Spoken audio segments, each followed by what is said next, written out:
Good morning. Wow! Good morning.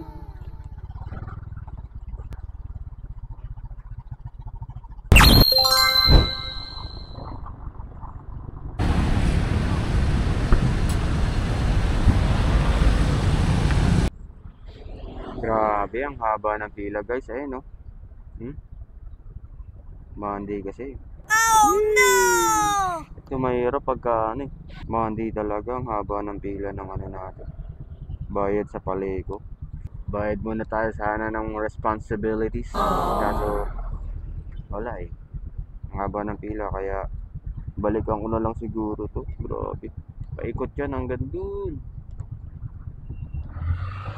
Ilang oras na antayan yan. May booking na tayo guys. Isa sa palengke, isa sa printing shop. Okay, let's go! Si Ma'am ano po? Ma'am Jackie? May pinapa-order po si Ma'am Kopong. Kopong kalating kilo. Jujube green. Jujube green? Oo. Wala pa jujube pa ba te? Doon. Kalating kilo daw. Saan? Doon sa pagkasan. Kason? Wait na. Ah, sige. Parang siniguelas. Oo nga. Parang yung siniguelas sobrang lito. Ano pinagkaiba nun sa ano? Sa Siniguelas? Imported siya. Aw, di siya dito talaga. Hindi. 125. 125. Magkano ba? 2? 250 kasi ang isang kilo. 125 lang. Oo nga, 120. Ay! Sobra. Salamat. Salamat. Magkano? Kala ko 20 yung 50. Awit! Okay.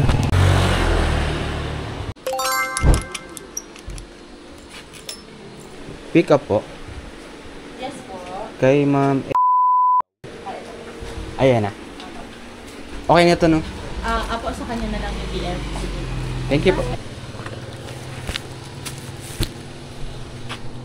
Alright.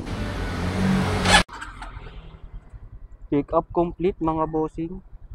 So, di-deliver na natin to sa kanya-kanyang may-ari. Let's go! Biyahe Sere, Episode 1. Kwentuhan na may konting delivery. Alright. Halikan at sausawan natin ang mundo ng laro.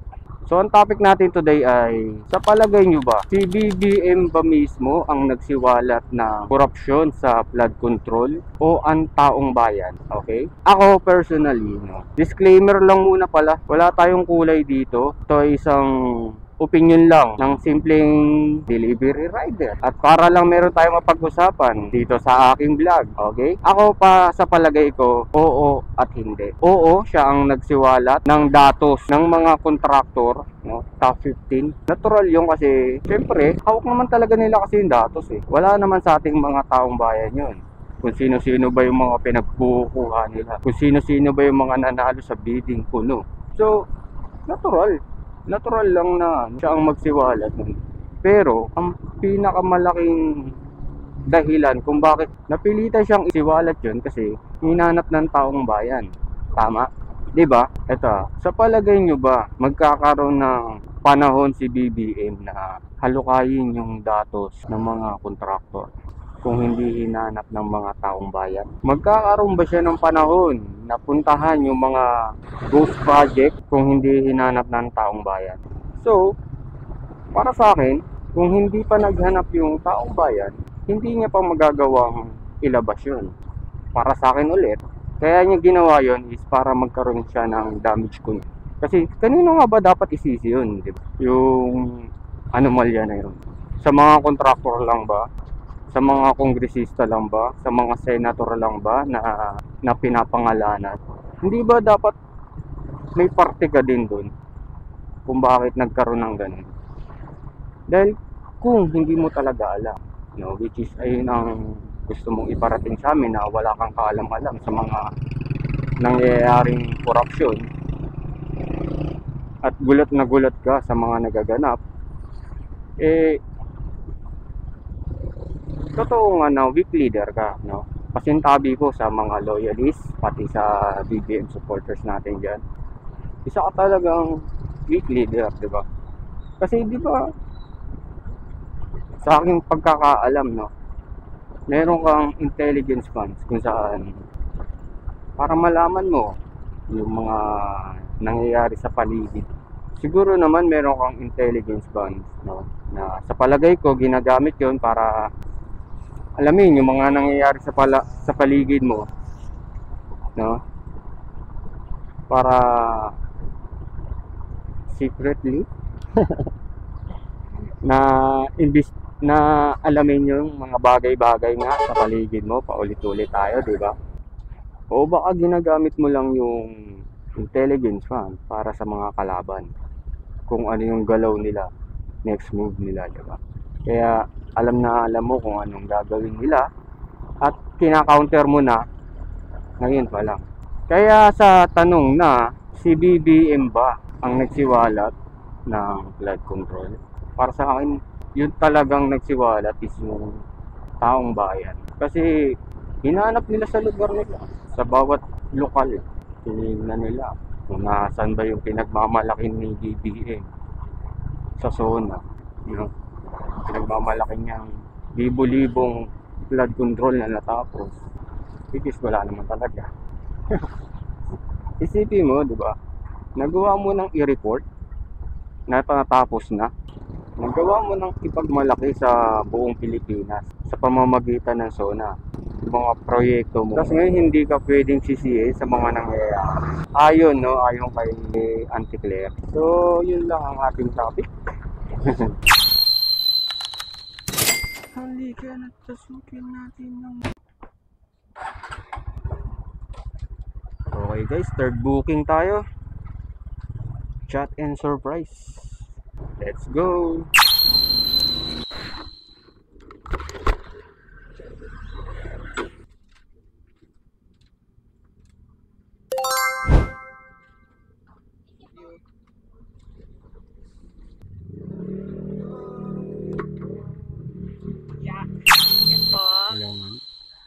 Pagpasok dito sa Eskinita, sa may dulo kayo na gate, ma'am, tama? Tama po. Opo. Yung okay. Yung tumbok na gate. May pangalan naman po, department po, red na gate po. Red. Opo, may nakikita naman po sa gate na pangalan. Hindi apartment. Ay, ito na. Okay. Sige po, akit lang po. Okay, ma'am, thank you po.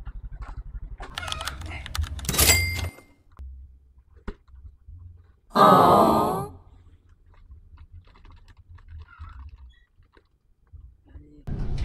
Wow.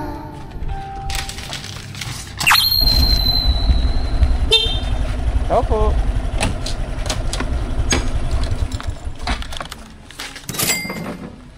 Ganun. Thank you. Time check mga boss. Last drop natin alas 10. Ang oras na ngayon ay 10:39. Tambayan check.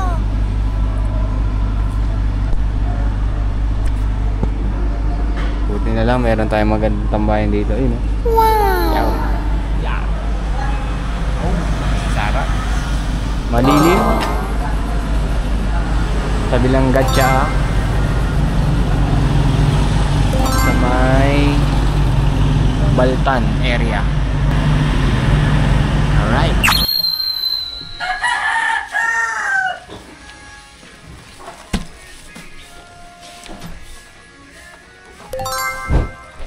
Buti na lang may nakuha tayo bago mag-isang oras na tambay. Grabe ka tumal na yun, guys.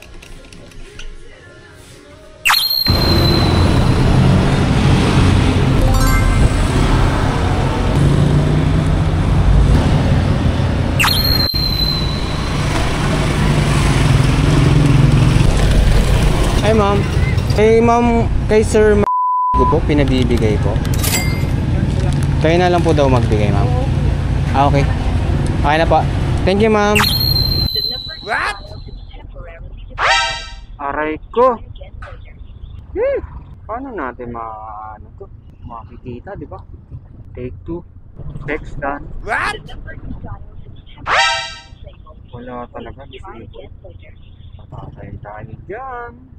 Hindi pa makontak yung seller. Ang pangit na signal dito sa Manila talaga. Ayaw pa sagutin. Ayaw pa sagutin ang seller. Putik na yan. Paano natin ito matatagpuan? Wait daw guys. Guys, punta muna tayo ng co-op. Habang malabo pa kausap yung yung customer ni Ma'am. Nag-send ng picture, yung mismong picture nung nung gate nila. Kakaloko eh. Hindi mo lang nagbigay ng ng sketch papunta dun sa location niya. Laki-laki ng ng Quito. Kasi isi-send mo lang yung mismong picture mo. At yung mismong gate niya. Ang kulit eh. At kaya may ganung mga mga customer. I-sketch mo mula doon sa landmark papunta doon sa gate mo. Hindi yung mismong mo tawag dito. Hindi yung mismong gate nyo. Kung buti ba pagdating doon yun na agad yung makikita eh. Diba? Labo eh. Okay, dito na tayo sa co-op. Pick up tayo guys. Dietary. Saan kaya yung dietary dito?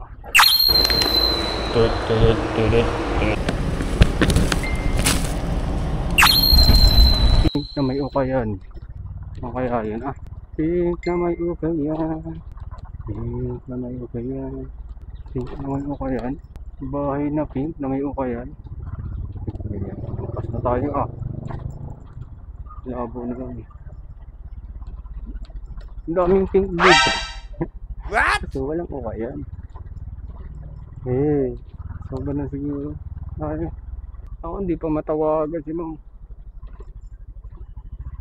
Pink na may ukayan. Saan yun? May ukayan dito. What?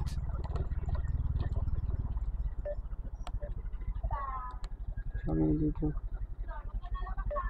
Hanggang may makita kayong bahay na pink na may ukayan po. Ito.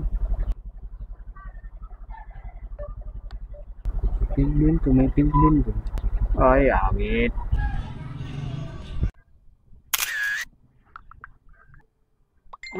Ito nga. Busina lang daw. Ang init naman daw. Businahan lang muna natin. Tapos, balik tayo doon sa sarado kasi.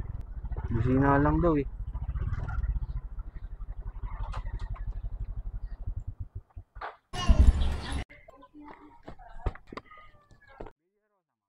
Thank you po. Happy na happy.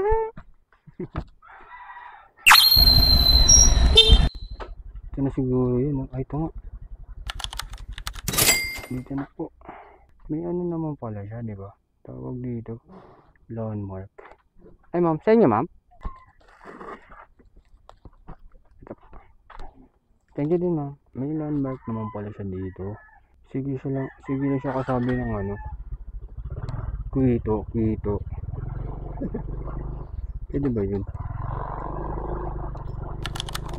Sa mga dyan, mga nagpapadeliver dyan, lalo na yung mga nagpapadeliver sa freelance delivery rider, wala po kaming pin location. It's either kung magbibigay kayo via messenger, diba? Yun, meron tayong pin location sa ganun.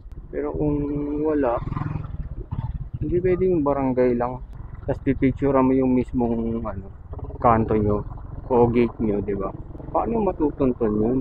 Kahit ata ipagtanong-tanong ko sa mga kasalubong ko sa Quito, hindi rin masasagot yung tanong kung saan yung gate na yun. Bali pag magbubuka yun, just in case na hindi kayo makontak, hindi kayo matawagan, magbigay kayo ng landmark. So sa landmark na yun, baka ka magbabasin.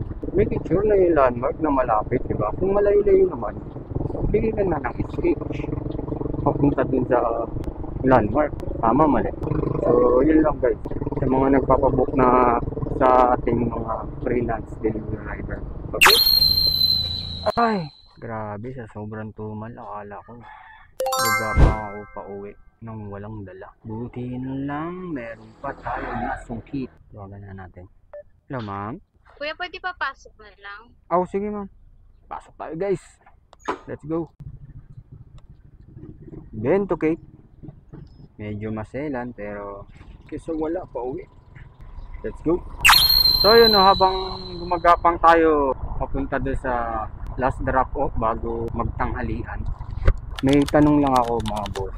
What if may anak ka na cancer survivor? Okay? Ngayon, itong anak mo, sinabihan ng kung sino-sino, as in madami na sana bumalik yung cancer mo, sana mamatay ka na.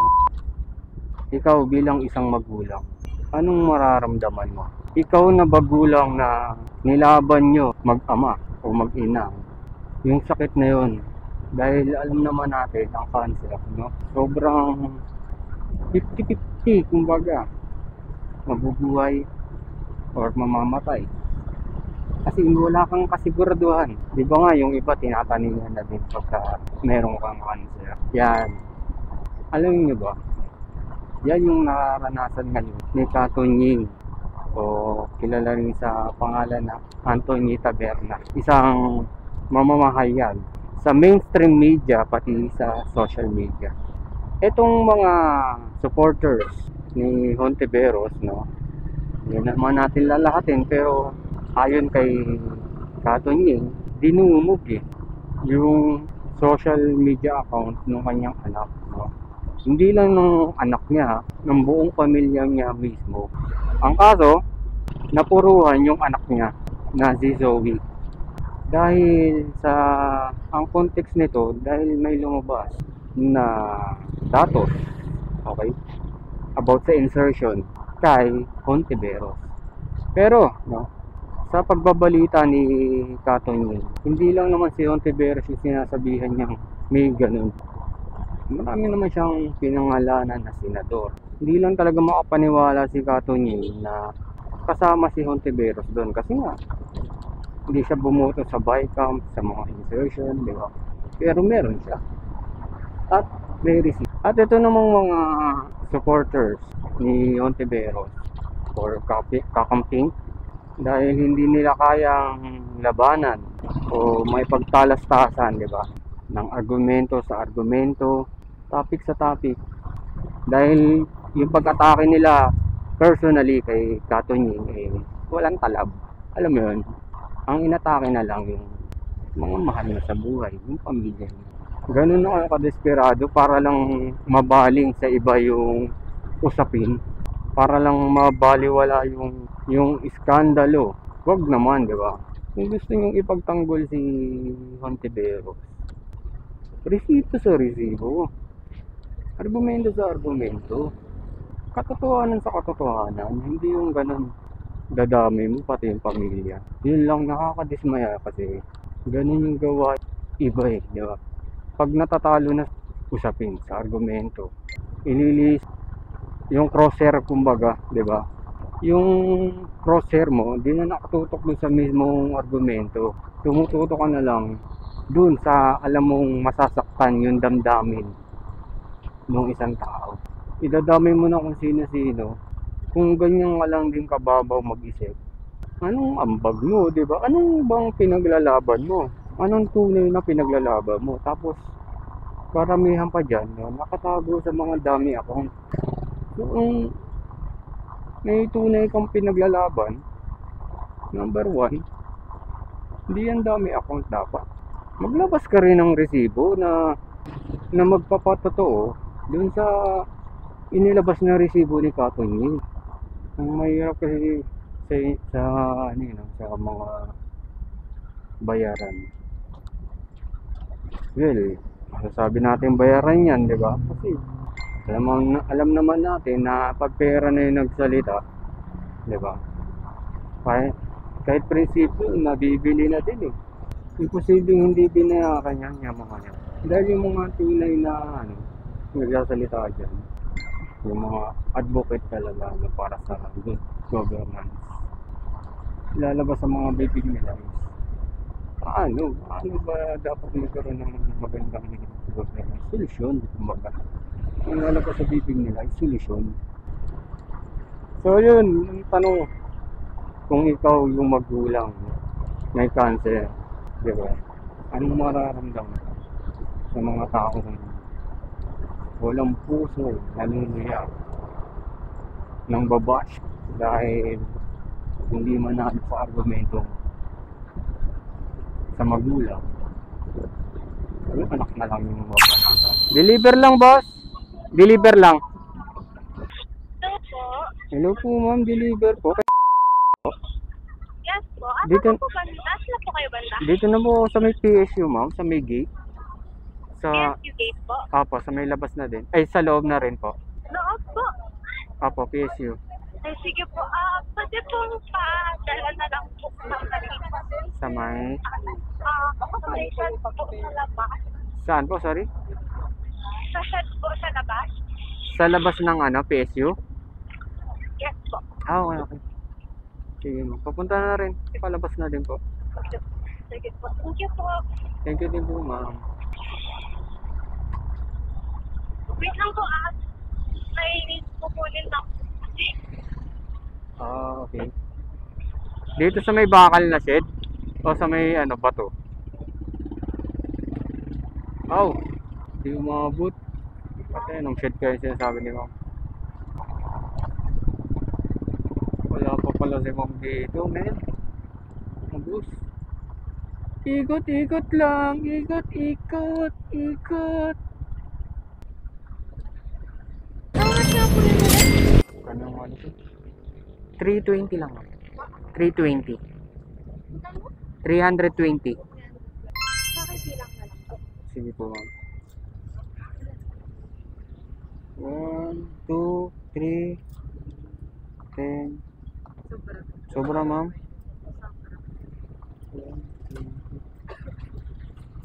Thank you. Kala ko tip mo. What? Kain na tayo, guys. Bad juice, mga bossing. Sa blackout pa, oh. Paano tayo makakapag-charge na ito? Yeah, yeah, yeah. Nagmura nga ng 2 pesos ang bayarin sa paleko, no? Per kilowatt hour. Napadalas naman yung brand out. Dating 13, naging 11. Pero kapalit naman mayat maya na brown out. Bali wala din. Tapos nagbabalak pa sila, no? Na ibaba ng 8 pesos hanggang 7. Ano na lang ang brownout, ang blackout nito, ang brownout nito sa buong puerto.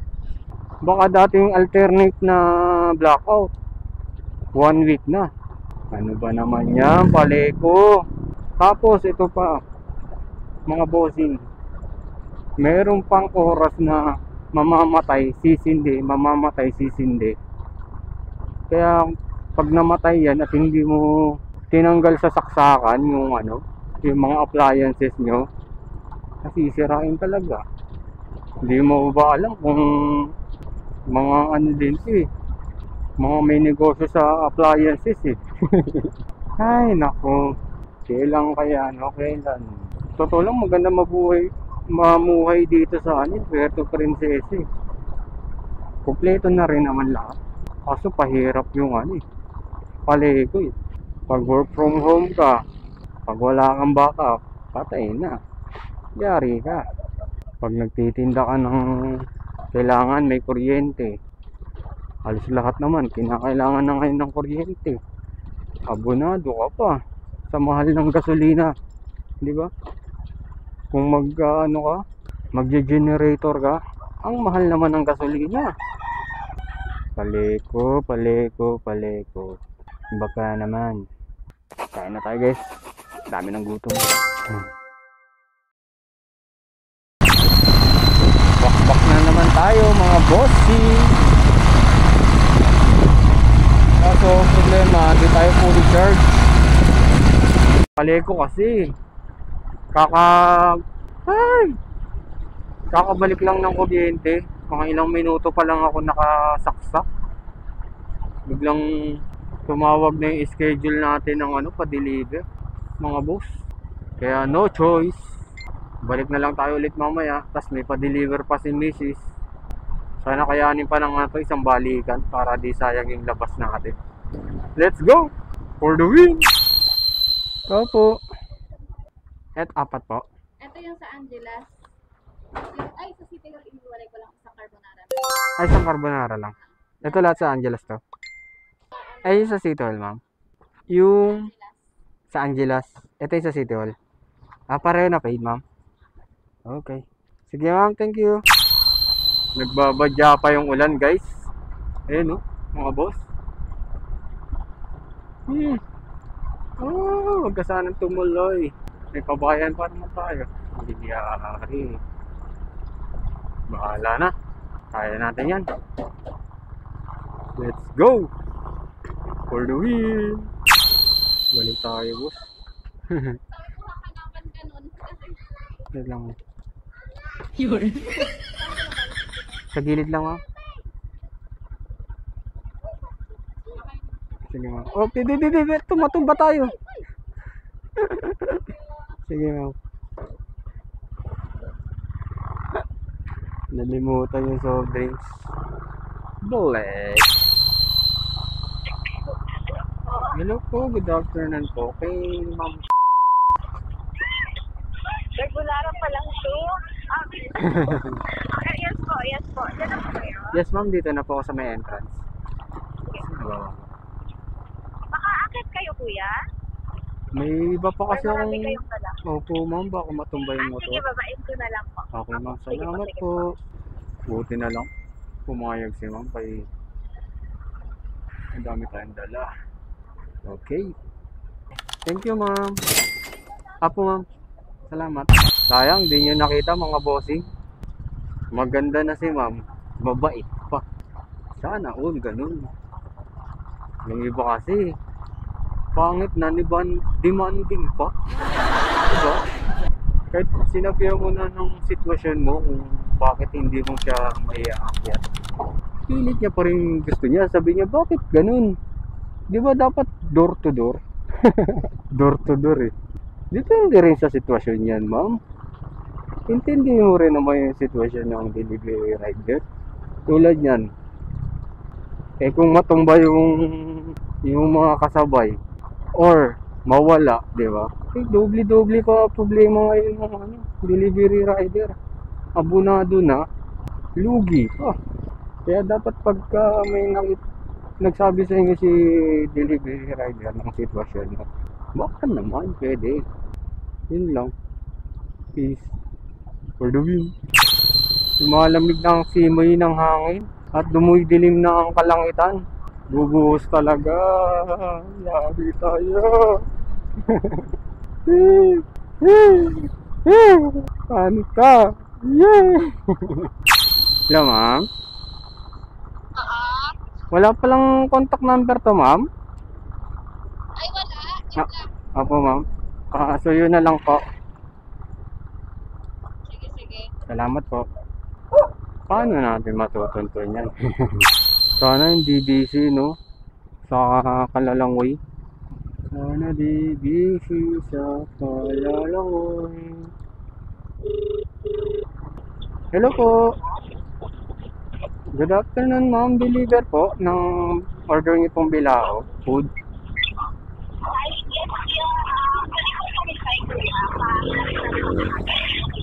Ano, ma'am? Sorry.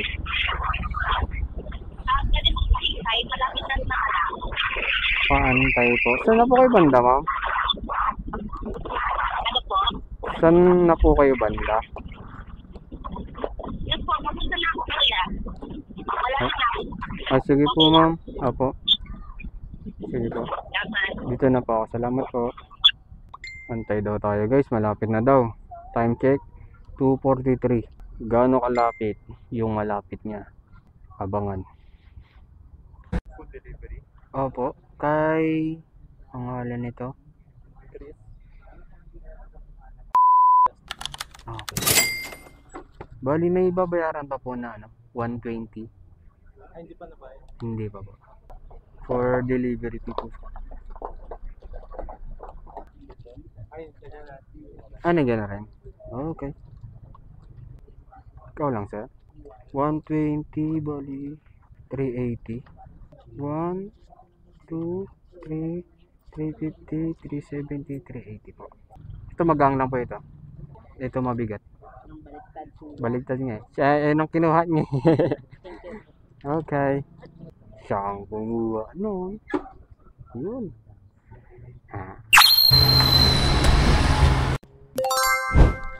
Ba't iba yung bantay? Safety first. Ma'am. Okay na pala. May bariya ako, sakto lang. Wait mga bossing. Change location yung customer ni ma'am. Yung sa donut. Aray ko! Yung pin location niya dito sa bayan. Ang change location niya sa Siksikan. Ang sakit. Nagpakayag kaya ito sa DF. Double DF na ito mo.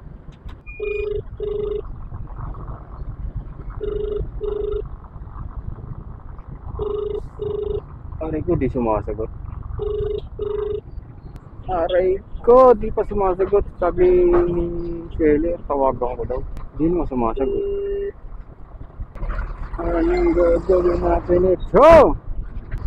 Mamaya ka na. I-drop ko muna yung kay Macy's. Let's go for the win.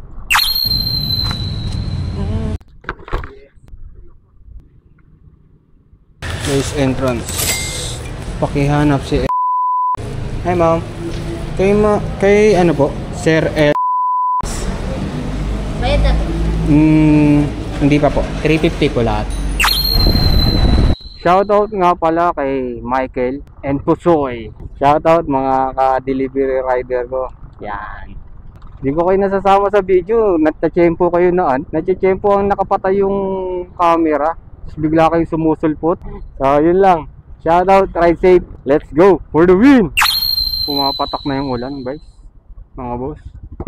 Pumapatak na naman ang ulan sa ulan ng bahay. Paldo na, ate? Ha? Paldo na? Seryoso si ate, bubuhos na. Patay tayo dyan. Silong na tayo. Walang masilungan. Meron. Silong na tayo, guys. Operation Kapote. Nasabi sa hula eh. Buhos na eh. May mga pagkakataon to yan, mga ganyang ambon. Minsan di yan tumutuloy. Tapos mapupunta ka dun sa lugar na sobrang init. Tignan natin kung tutuloy siya o hindi. Let's go. Shoutout pala kay Ate Bel, Lady Rider. Sobrang sipag. Umulan man o umaraw. Ayan na. Ulan, guys. Ayan na ang ulan. Hindi na mapigilan. Let's go for the win. Rain or shine. Let's go for the win.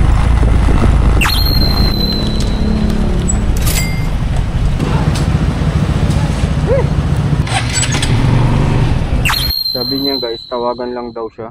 Ayaw niya pa kasi sabihin kung saan siya sa mismong saan siya mismong dito sa Siksikan. Lobat pa man ako. Ayun. Hello po. Deliver po ma'am ng donut. Dito na po ako sa Siksikan, ma'am.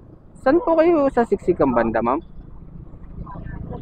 Ko, nalamin yung kanto ng Golden Valley. Yes, ma'am. Apo. Bali, doon sa may pagkaliwa po, pang likod ng basketball court. Apo. Basketball court ngayon. Apo. Okay po. Sige ma'am. Tawag lang ulit ako. Malapit na din pa. Thank you po. Wala na play kanina.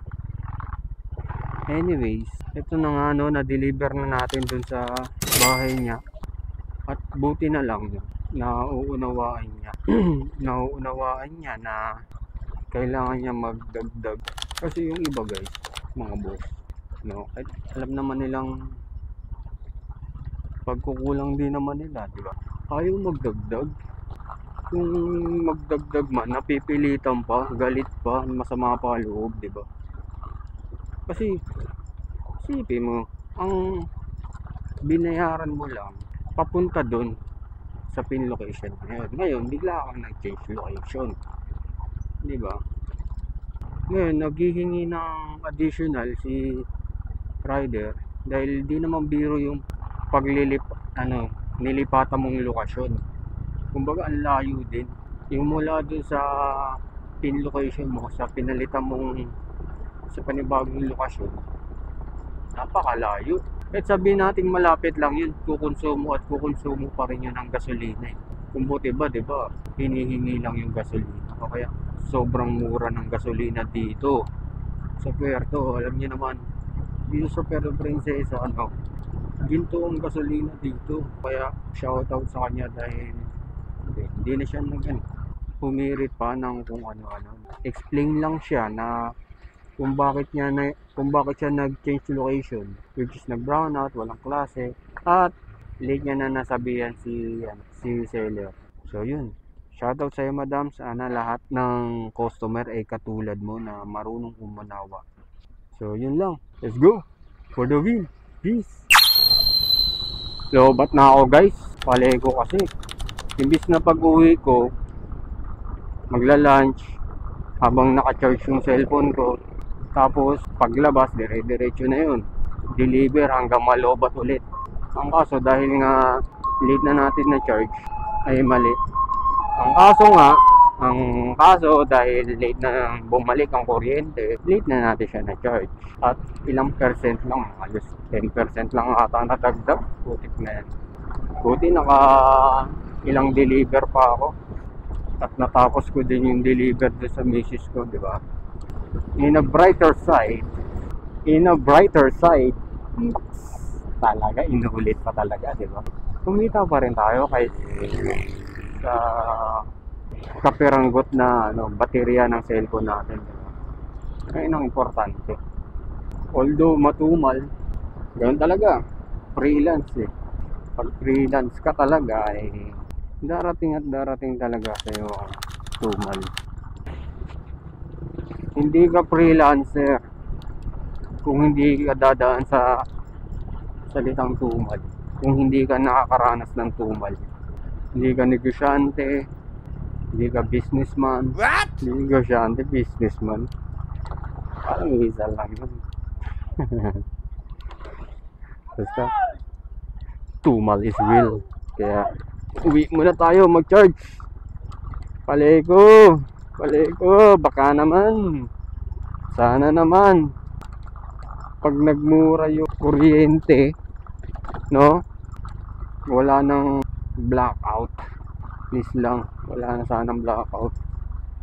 Okay, for the win. Peace.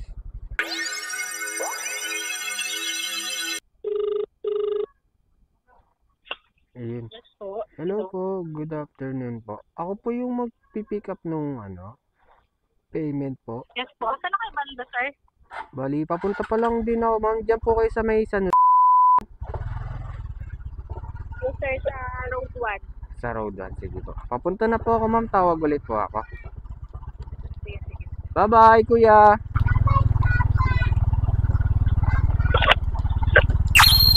So, ayun guys. Mga boss. Baka huling pick up na natin to. May pinapakuha si madam na pera dun sa maybe payment to nung order niya sa Bilaco. So yun, tumal guys. Baka nakamagkano lang tayo ngayon. Tapos nagbayad tayo sa Paleko ng 1,000. Aray ko, negative pa ata tayo ngayong araw na to. Ganyan talaga ang buhay ng tao. Hindi araw-araw swerte. Di ba? Ganun talaga ang buhay natin. So, wala tayong magagawa. Kundi, magsipag na lang ulit. Kinabukasan, magsipag ng magsipag. Bawal mapagod. Nandito na tayo ngayon sa tunay na buhay. Kung saan, pwede namang mapagod. Pero, ano ba? Pwede o bawal? Labo yun. Nandito tayo sa panahon na pwedeng mapagod at pwedeng magpahinga. No? Pero, hindi pwedeng tumigil. Dahil pag tumigil tayo, paano na yung umaasa sa atin, di ba? Paano na yung pamilya natin na binubuhay? Kaya sa mga delivery rider, freelancer, businessman, small business, di ba? Online seller, nakakapagod talaga. Natural lang mapagod. Pero, bawal sumuko. So, hanggang sa muli, mga boss. For the win. Peace. Hello, ma'am. Dito na po sa may, Road 1. Yung sir, diretso ka po. Sa Torso Balabas po, papaabang ka sa usul na bata. Ah, sige, ma'am. Dire-diretso lang, ma'am. Pang-apat na kayo? Oh, sir, may try na bakol. May May magalabas na sir na sa wait lang. Sige, ma'am. Sa block 8. Block na gate. Sir, nakaabang na siya. Dire-diretso lang ako, ma'am. Tama. Pagpasok. Oo, sir, diretso lang. Tapos may makita kang gray na bakol. Tapos may bata dyan, sir, na arbikat yung brown, orange brown, red niya. Gaabang. Saan ka pa basta? Nagdire-diretso ako, ma'am. Pagpasok ng yung Road 1. Tama ba, Dito ma'am? lang kami, sir, sa bungan. Abungan lang. Aray ko. Hindi mo nakita yung bata? Hindi, wala ko napansin, ma'am. Baka, Masabang ka lang dyan. Nagdiretso ka, sir? oo po, nagdiretso ako. Ah, di na ako papasok dito ba, ma'am? Sa City House, dito ba kayo pumasok, sir? Oo, ma'am. Labas ulit ako? Tapos saan ka dumaan diretso lang as in? Oo, ma'am. Hindi ka lumiko? Hindi, ma'am. Sa dulo pa ba kayo, ma'am? Balik ka, sir, balik. Hindi, sir, dito lang kami sa bungad ng kanto. Kanto mismo. Oo, pang-apat lang kami na bahay sa right side. Kung diretso ka na, sa kaliwa mo na kami. May bata kasi ako pinaabangan sa labas. Pero papasok ako dito sa may ma'am? Tama ba? Oo, papasok ka. Kyle, huwag kayo mag-alis-alis. Ay. Pasok kayo dito, sir, sa Road 1 pala. Sorry.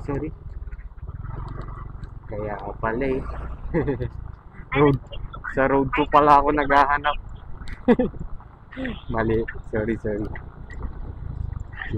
yan. Sir, balik ka. Mali ako nung pasokan. Kanan kayo pagpasok na, ma'am? May pinabangan ako, sir, na bata. Sige, ma'am. Right side kayo na, ma'am? Nakaslak siya. Ay, ito. Naka-brown Yes. na lalaki. Okay. Okay, ma'am. Thank you po. Yan naman kayo. 980 apa. Thank you po. Okay na po. Salamat. Tik na yan. Tulumoy din talaga ako minsan eh. Sinabi na ngang road 1, sa road 2 ka naman pumasok. Hindi talaga kayo magpapanagpo. Meron pa kaya guys, mga boss? Antay tayo ng mga 15 minutes siguro. Baka sakali. Meron pa. So, ayun o guys, yung kinuha natin pera doon, sabi ni ma'am, yung nagpakuha sa atin, i-Gcash niya na lang. I-Gcash ko na lang pala. Tapos, ito maganda. I-less na lang daw yung DF. O, yun maganda, di ba? Send done. Okay, tapos na. So, ayun guys, mukhang wala na rin talaga. Sobrang tumal talaga ngayon. Kaya, uwi na lang tayo. Magpahinga. Umupo sa sopa. Mag-relax. At uminom na kape. Barako. For the win. Let's go!